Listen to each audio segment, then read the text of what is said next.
എല്ലാവർക്കും സ്വാഗതം. രാഹുൽ മാങ്കൂട്ടത്തിനെ അറസ്റ്റ് ചെയ്ത് അകത്താക്കിയ വിഷയമായിട്ട് ബന്ധപ്പെട്ട് സജീവമായിട്ട് എല്ലാ മാധ്യമങ്ങളിലും ചർച്ച നടന്നുകൊണ്ടിരിക്കുക.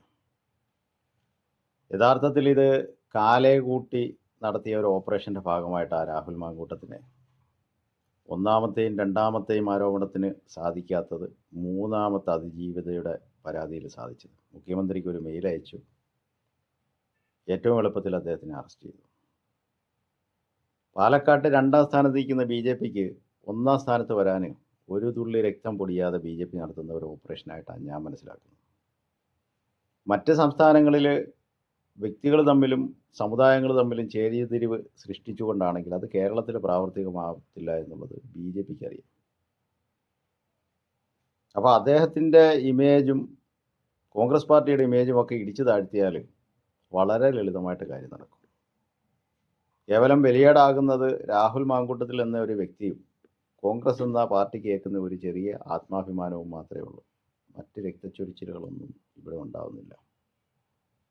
പിന്നെ നമ്മുടെ മുഖ്യമന്ത്രിക്ക് ഇതിന് കൂട്ടു നിൽക്കാതിരിക്കാൻ പറ്റത്തില്ല.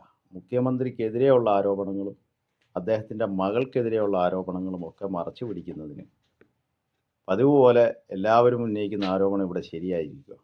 യഥാർത്ഥ ആഭ്യന്തരമന്ത്രി നമ്മുടെ ഇപ്പോഴത്തെ മുഖ്യമന്ത്രി പിണറായി വിജയൻ സഖാവല്ല എന്നുള്ളതാണ്. എന്തായാലും വരുന്ന തെരഞ്ഞെടുപ്പിൽ ഒരു 6 സീറ്റിനകത്തേക്ക് BJPക്ക് പ്രതീക്ഷിക്കുക ഞാൻ. കാരണം ഭൂരിപക്ഷം കാര്യമായിട്ടുണ്ടാകത്തില്ല. ഈ നാടകം ഏറെക്കുറെ ഫലം കണ്ടിട്ടുണ്ട്. കേരളത്തിലെ സാധാരണക്കാരായ വീട്ടമ്മമാരുടെയും സഹോദരിമാരുടെയും ഒക്കെ മനസ്സിൽ കോൺഗ്രസിനെ ഈ അവസരത്തിലൊന്ന് ഇകഴ്ത്തി കാണിക്കാൻ ഈ അറസ്റ്റ് കൊണ്ട് സാധിച്ചിട്ടുണ്ട്. എന്തായാലും തെരഞ്ഞെടുപ്പിൻ്റെ റിസൾട്ട് വന്നിട്ട് കൂടുതൽ കാര്യങ്ങൾ മനസ്സിലാക്കാൻ പറ്റും.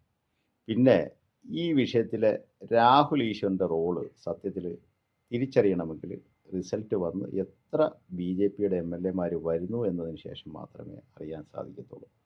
Thanks for watching.